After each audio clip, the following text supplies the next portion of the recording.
Est-ce que tu sais que tu peux absolument tout avoir ce que tu désires dans la vie? Tu n'es pas obligé de choisir entre un métier qui t'épanouit, une relation amoureuse qui soit chouette et qui soit belle, des enfants, une carrière, une maison sympa, etc., etc. Tu peux absolument avoir tout ce que tu souhaites. Il n'y a pas de limite à l'abondance. Il n'y a pas de limite à ta capacité à manifester absolument la totalité de la grandeur, de la beauté que tu mérites en tant qu'âme incarnée sur Terre. J'ai envie de te partager une histoire personnelle, mon histoire.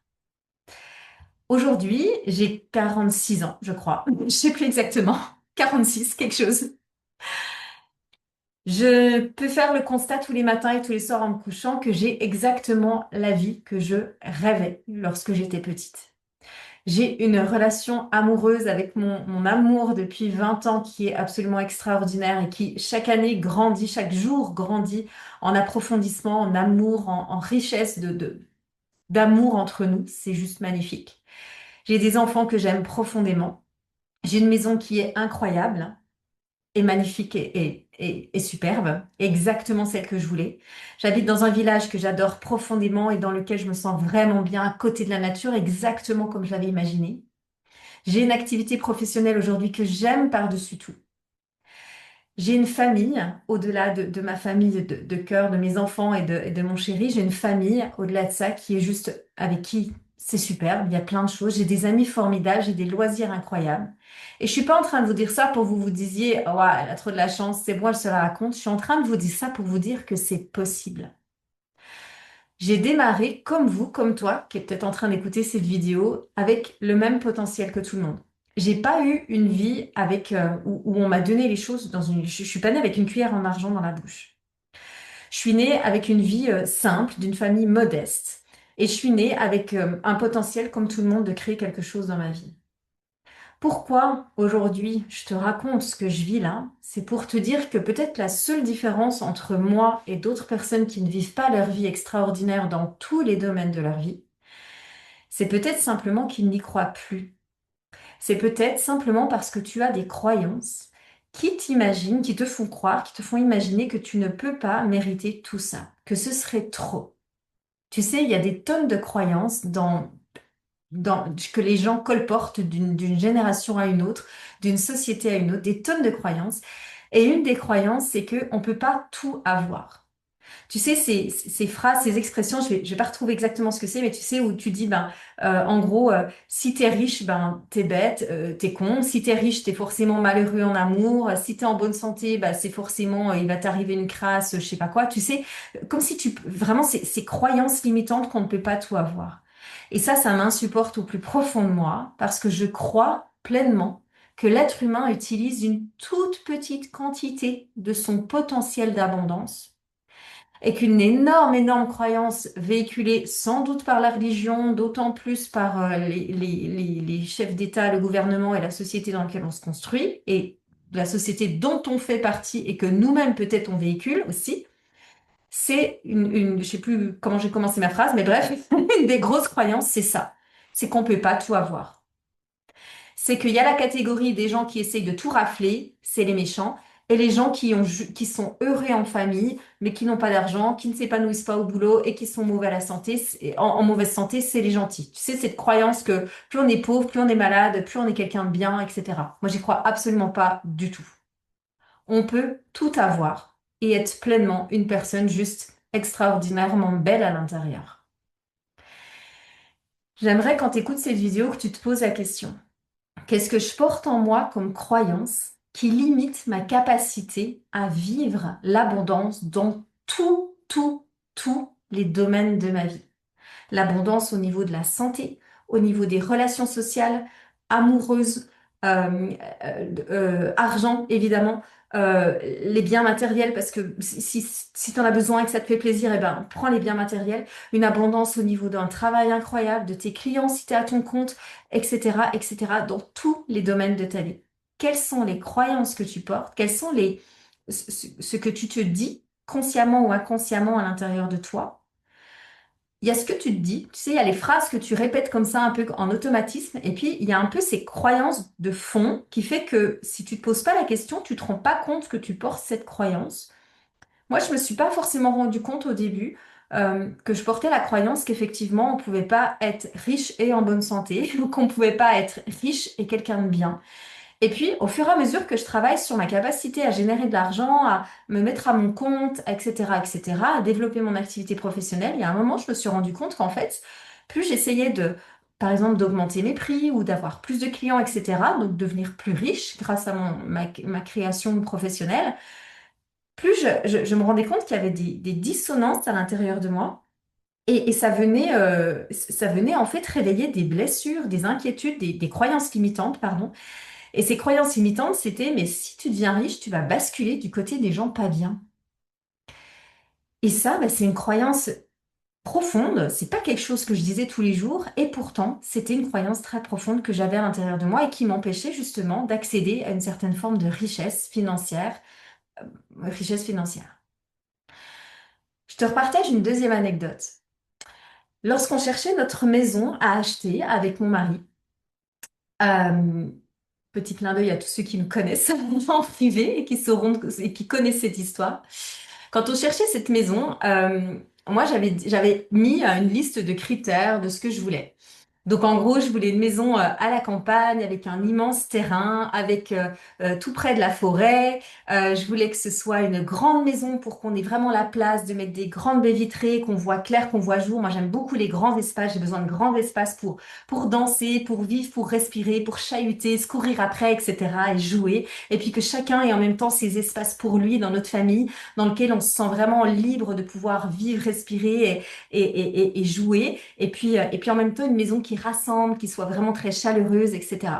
On avait un certain budget qui n'était pas hyper élevé. Moi, je vis dans une région où les terrains sont assez élevés en matière de prix. Donc, du coup, on avait un budget qui était pas hyper élevé. Et puis, je voulais que ce soit assez proche d'une ville qu'on aime beaucoup, juste à côté de là où on habite. Et puis, j'avais plein d'autres critères comme ça.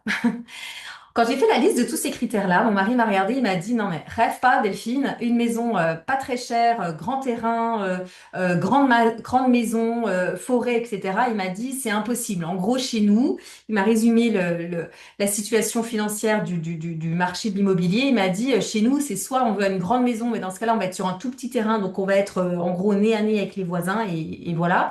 Soit on a une toute petite maison sur un terrain, bah, à peu près le même, mais du coup, petite maison pour être un peu plus loin du nez des voisins. Soit du coup, ben, faut être peut-être enfant de paysan pour hériter éventuellement d'une ferme un peu éloignée, mais c'est pas notre cas. Bref, on voyait pas du tout ça possible. Moi, je tiens ferme cette vision parce que à l'intérieur de moi, c'était vraiment quelque chose qui était vivant. C'est-à-dire que c'était pas une volonté de ma tête de petite fille boudeuse, capricieuse, qui s'était dit oui, moi je mérite et je veux cette maison-là. C'était pas du tout quelque chose de mental. C'était comme une vérité à l'intérieur. Quand on s'est projeté à acheter une maison ou à acheter un terrain, il y avait vraiment cette vérité à l'intérieur de waouh, c'est ça, ma maison, ce sera ça. C'était presque comme si quelqu'un était en train de me dire ce que ce sera dans le futur. Donc, c'était pas quelque chose que je cherchais à créer avec le mental. C'était vraiment plus comme si il y avait une vérité à l'intérieur de moi. En fait, ma maison, elle sera comme ça. Donc, mon mari me dit, impossible, Delphine, tu rêves trop, va falloir faire des concessions, va falloir soit prendre une maison plus petite, soit un plus petit terrain, soit mettre plus cher. Enfin, il y a un moment, il faudrait trouver un truc. Bon, moi, je lâche pas mon idée. Pendant 3 jours, seulement 3 jours, seulement 3 jours, je fais plusieurs fois des méditations de visualisation où je me pose en tailleur, je ferme les yeux, je fais le calme à l'intérieur de moi et je laisse les images de cette maison venir et je laisse surtout la sensation de comment je me sentirais dans cette maison, comment je me sentirais, parce que pour moi c'était du futur et non pas du conditionnel, comment je me sentirais quand je serai dans cette maison. Évidemment, quand je ferme les yeux, moi c'est mon cœur qui s'expanse, je me sens à ma place, je me sens alignée, je me dis de toute façon c'est juste le next step pour mon évolution à la fois personnelle, familiale, professionnelle. Je sentais que cette maison, elle avait elle avait une énergie incroyable qui allait juste propulser encore plus haut la réalité de ce que je vivais et du coup mon énergie, etc. Je vis pendant 3 jours à faire le matin, le soir, peut-être le midi, je sais plus, mais pas non plus à y passer des heures, hein, on est d'accord? C'est juste 5-10 minutes le matin, 5-10 minutes le soir à me connecter à cette maison et à me dire, elle est juste incroyable cette maison et voilà comment je m'y sens. Et je me visualise dedans, etc. 3 jours plus tard, je me rappelle toujours que c'était un jeudi où j'ai eu cette discussion avec mon mari.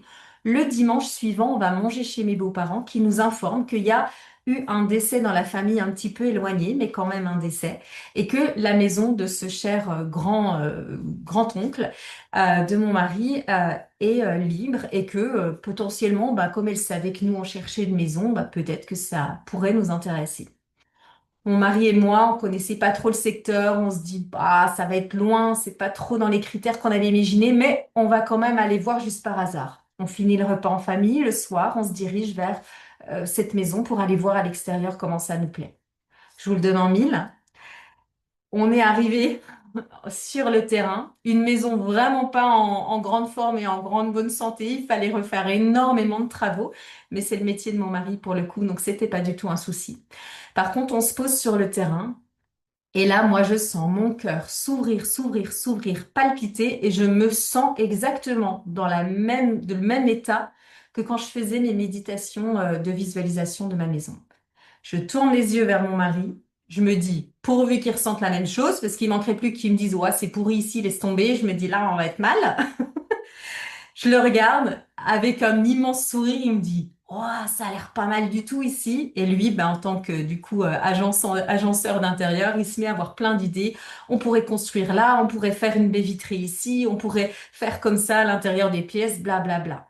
Cette maison, c'est celle dans laquelle je vis aujourd'hui. C'est ma maison de rêve dans laquelle je me réveille tous les matins. Et là, j'ai de l'émotion de vous en parler pour vous dire à quel point c'est juste, mais c'est un bijou de vie, cette maison. C'est un amour pour moi parce que c'est tellement, elle contribue tellement à mon bien-être et mon épanouissement. Et en plus, ce qui est merveilleux, désolée pour l'émotion, c'est qu'en fait, elle m'a apporté la preuve concrète que quand on y croit, c'est possible. Parce que du coup, on n'avait pas un énorme budget. On n'avait rien, mais rien de ce qui était excessif. On est modeste, on est comme tout le monde, j'ai envie de dire. Et du coup, on a notre maison de rêve. On a exactement tous les critères que j'avais posés comme conditions pour ma maison. Ils étaient remplis. C'était juste complètement incroyable. Et avec cette prise de conscience-là, j'ai réalisé par la même occasion, parce qu'avant, je vivais une vie où c'était, j'étais moins dans la spiritualité, donc moins dans la conscience, moins dans la gratitude, etc. Et puis au fil des années, je me suis rendu compte qu'en fait, c'était exactement pareil avec la rencontre avec mon mari. J'avais eu des histoires d'amour qui étaient chouettes pour certaines, très galères pour d'autres, avant de le rencontrer. À l'intérieur de moi, j'ai jamais voulu me mettre en couple avec un mec avec qui ça pouvait pas être génial et extraordinaire. J'ai toujours refusé ça, c'était pas possible. Donc les couples que j'ai eus, j'en ai pas eu 15, hein. Les couples que j'ai eus, ils étaient rares, mais ils étaient juste exactement ce que je voulais. Et quand c'était plus ce que je voulais, ben je poursuivais pas. Parce qu'à l'intérieur de moi, je prends conscience aujourd'hui, cette capacité à croire au fait que soit je mérite le meilleur, soit c'est rien, à pas faire de compromis. Il y avait aussi, je crois, cette capacité à se relier que si ça peut être plus beau, alors je vais pas me contenter de moins, en fait. Et la rencontre avec mon mari, on s'est rencontrés plutôt tard, 27 ans, et du coup, donc c'est pas, voilà, c'est pas les premiers couples. Et en même temps, ben, ça fait 20 ans d'amour et c'est une rencontre extraordinaire aussi. Et là, si je parle de lui, je vais repleurer de nouveau et ça va pas être le but de cette vidéo. Mais tout ça pour dire qu'avec cette maison, j'ai conscientisé que j'étais vraiment capable, en fait, de poser un désir, un souhait, une intention de vivre quelque chose d'extraordinaire et que ça se crée, ça se manifestait. Pas parce que je suis quelqu'un juste qui est différente de vous, pas parce que la seule chose peut-être qui peut être différente de vous, c'est que j'y crois. C'est que ma foi en la vie, ma foi en fait que la vie est extraordinaire et qu'elle nous apporte l'abondance dans tous les domaines, qu'elle peut nous apporter l'abondance dans tous les domaines, ça dépasse mes peurs, mes doutes, mes insécurités, mes blocages, mes traumas. À chaque fois qu'il y a quelque chose qui vient me faire croire que je mérite pas ou que je devrais me contenter de quelque chose, là je me dis, ah, je suis encore dans ce schéma où je crois que je dois jouer petit, je dois me contenter d'eux. Non, c'est pas possible. Donc moi, je vais dégommer cette croyance. J'ai fait énormément de thérapie en 20 ans parce que du coup, j'ai travaillé sur ces croyances-là pour toujours, toujours, toujours revenir à cette conscience, cet alignement avec cette conscience que on mérite l'abondance dans tous les domaines de notre vie. J'aimerais que tu me dises comment tu reçois cette vidéo. J'aimerais que tu me laisses un commentaire, que tu m'écrives un message privé, que tu me fasses un mail, la manière dont tu le souhaites, pour me dire comment tu réagis à cette vidéo. Est-ce que ça te hérisse le poil de te dire encore une qui me fait croire que? Et est-ce que tu veux encore d'autres cas concrets dans ma vie pour que je te prouve que, vu d'où je viens et où je suis aujourd'hui, si c'est possible pour moi, c'est possible pour tout le monde? J'aimerais que tu me partages comment tu reçois ça, pour que je puisse éventuellement t'accompagner avec un petit message, un mail, un vocal, un échange, quelque chose, pour que je puisse t'aider à débloquer ce que tu peux avoir comme peur, comme croyance, comme réaction face à cette vidéo. Parce que tout ce que tu vas avoir comme réaction, oui, mais pour moi, c'est pas possible, oui, mais moi, j'y crois pas, tout ça, c'est tout des espaces à l'intérieur de toi qui réagissent parce que il y a de la peur, il y a du trauma, il y a quelque chose. Mais c'est pas ta vérité profonde. Ta vérité profonde, c'est ton âme. Et ton âme, elle est, EST, abondante. Puisque ton âme est abondante, c'est pas possible qu'en s'incarnant sur Terre, elle perde ça. Elle est toujours abondante, reliée à ce corps qui, lui, a ses limites de temps, d'espace, etc. Mais les limites ne veut pas dire s'empêcher d'être dans l'abondance. Les limites veut juste dire le cadre, le temps, la structure, l'organisation, l'affirmation pour justement tenir la foi de l'abondance. J'avais prévu de te partager plein de trucs dans cette vidéo et c'est parti en live spontané. Je crois que c'était très bien comme ça. Euh, je t'embrasse, je te souhaite une merveilleuse journée ou soirée et je t'en prie, s'il y a une seule chose que tu gardes de cette vidéo, écris un post-it sur ton frigo, mets-toi un rappel qui sonne 10 fois par jour dans ton téléphone. Je mérite l'abondance dans tous les domaines. Pas parce que tu mérites dans le sens, oui, avec tout ce que j'ai fait, je mérite. Non, tu mérites par essence.